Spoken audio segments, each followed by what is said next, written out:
A man who was supposed to spend the rest of his life in prison could now walk free. That and your first alert forecast, all ahead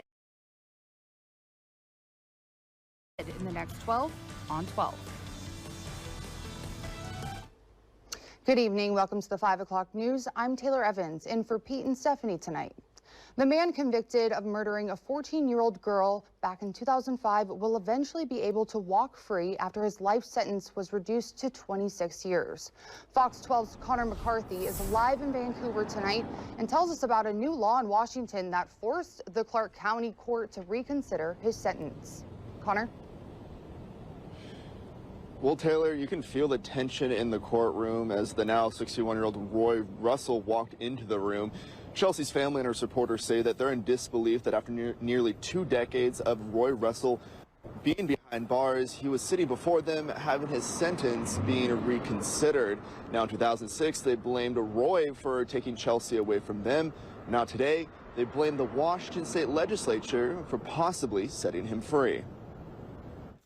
Walking into court for the first time in 17 years, Roy Russell sat before a Clark County judge emotionless as old wounds were rehashed. This literally disgusts Chelsea's family and it has them angry, and I, along with many others in the courtroom and in the community, am angry on their behalf. I don't believe that he has a right to be out walking the streets. Russell will now have the chance to walk free within the decade after strangling 14-year-old Chelsea Harrison to death in his Vancouver home back in 2005. Jeremy Baker, a former neighbor of Roy Russell, still remembers the day Chelsea's body was found. One will never forget that crime scene tape, and every time I go by that house, I think about that little girl and the condition she was found in, and it breaks your heart. Russell was supposed to spend the rest of his life in prison without the possibility of parole under Washington's 3-strike law.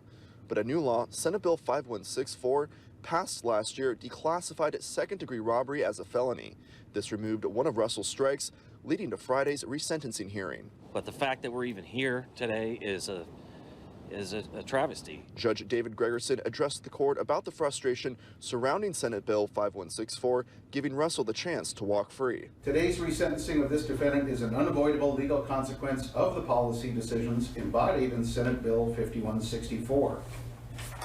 Intended or unintended makes little difference to the bitter taste in the mouths of Chelsea Harrison's family and many in this community and state who may rightfully feel let down by our institutions. Russell addressed the court saying he admitted to killing Chelsea to his family during a prison visit almost 10 years ago. Really sorry to the family.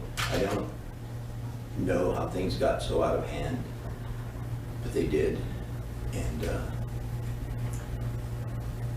I changed. I'm not the same person that I was before. Russell could walk free as soon as 5 years from now if he continues to have good behavior in prison. But Chelsea's family attorney, Jim Sinescu, says he shouldn't even have the chance to live in the community again and directs blame directly at lawmakers in Olympia. Do your homework. Think about the impact of the bills that you're passing and know what the results and the consequences are going to be.